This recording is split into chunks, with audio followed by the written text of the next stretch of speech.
Bai Leiden had been reincarnated as a young man bearing the same name. He was now the leader of the Bai swordsman clan of Shandong.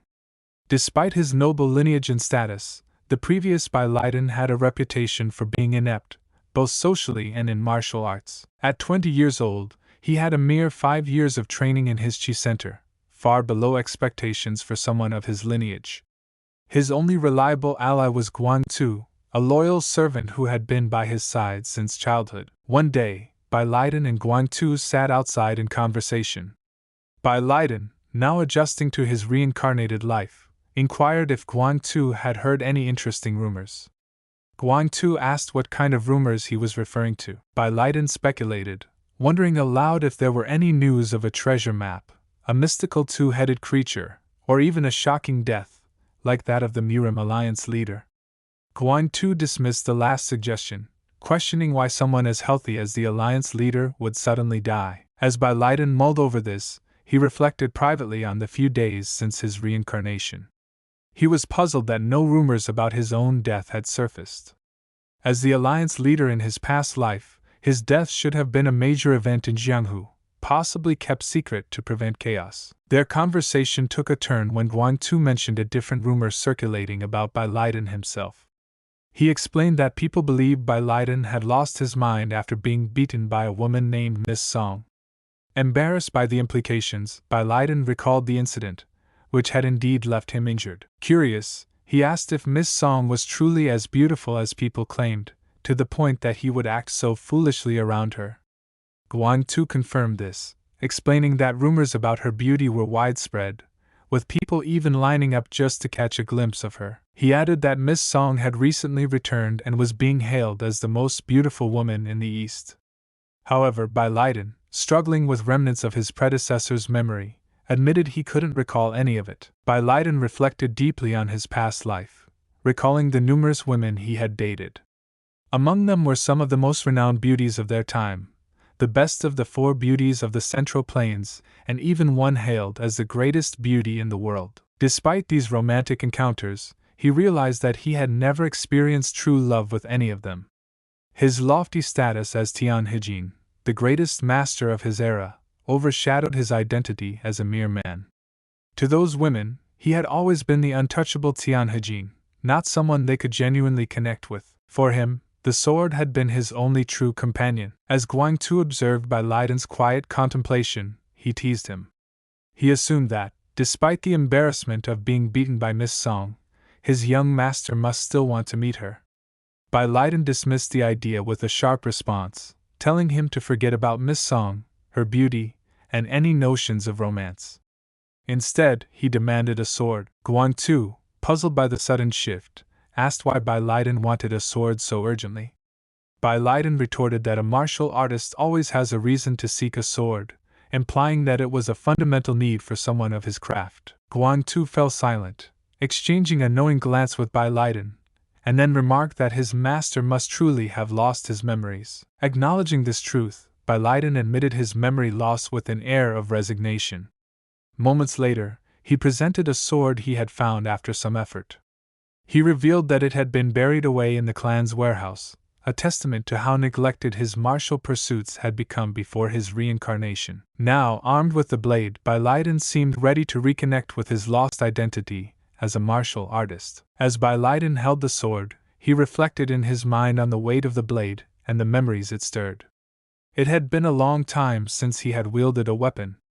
In his past life, after reaching the peak of martial arts, he had found no opponent worthy of drawing his sword against. Yet, even then, he had failed to achieve the fabled mental sword realm, a state where one could use an invisible sword created by pure mental energy, capable of cutting through anything.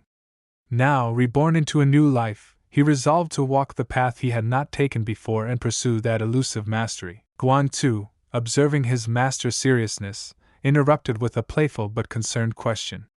He asked if Bai Leiden intended to use the sword to take revenge on Miss Song for their previous altercation, warning him against such an action.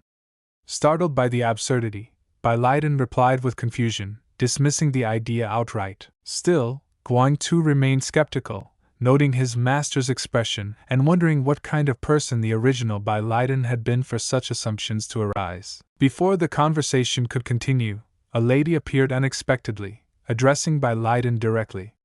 She questioned his intentions, suspecting him of planning harm against Hualin, another name for Miss Song. Guan Tu greeted the woman politely, calling her my lady, while Bai Leiden firmly denied any such motives. However, the woman pressed him, asking why he was holding a sword at all. Bai Leiden internally lamented how little the original owner of this body had practiced martial arts, to the point where just holding a sword seemed unusual. He calmly replied that he intended to train seriously from that moment onward. His declaration was met with incredulity. The lady, unconvinced, accused him of lying ridiculously and harboring bad intentions. She seemed certain that someone like Bai Leiden, with his reputation, could not possibly have noble or disciplined aspirations. Despite her skepticism, Bai Leiden stood firm in his resolve, knowing he now carried a purpose far greater than his previous self ever had. Bai Leiden turned to the lady and addressed her respectfully, calling her mother. With a calm resolve, he admitted that he did not yet know what purpose this sword would serve in the future. However, he promised her one thing: he would never use the sword to harm his fiancée, nor would he wield it to oppress those weaker than himself. His words left her stunned and silent. As he observed her reaction, Bai Leiden reflected inwardly on the life he had left behind. In his previous existence, his obsession with martial arts and responsibilities as the guardian of Murim had left him isolated, unable to start a family or forge meaningful connections. Now, reincarnated into the body of Bai Leiden, he saw an opportunity to live differently. He resolved to embrace this new life fully, carrying the lessons of his past while making new choices. Reassuring the woman before him once more, he urged her not to worry. Days later, Bai Leiden sat alone in quiet contemplation, his determination stronger than ever. He had transformed his previously weak 5 years of internal martial arts training into a solid foundation of pure internal energy. Utilizing the heavenly martial circulation mind art, a legendary technique that enabled perfect chi breathing control, he planned to systematically build his internal power and stamina. With this newfound clarity, Bai Leiden resolved to climb the heights of martial mastery once more, but this time as Bai Leiden, embracing the possibilities of his second chance. Guan Tu burst into Bai Leiden's solitude with urgency, announcing that a major problem had arisen. Bai Leiden, prepared for this moment, assumed the worst and asked if the alliance leader had died. Guan Tu stared at him in confusion, dismissing the idea as absurd. Instead, he revealed that clan leader Song Yujing, the father of Miss Song, had arrived, and Miss Song herself was with him. Bai Leiden's initial reaction was dismissive, questioning why this was such a big deal. Guan Tu, however, stressed the importance of maintaining peace and urged his master to behave respectfully, especially in front of the Song family.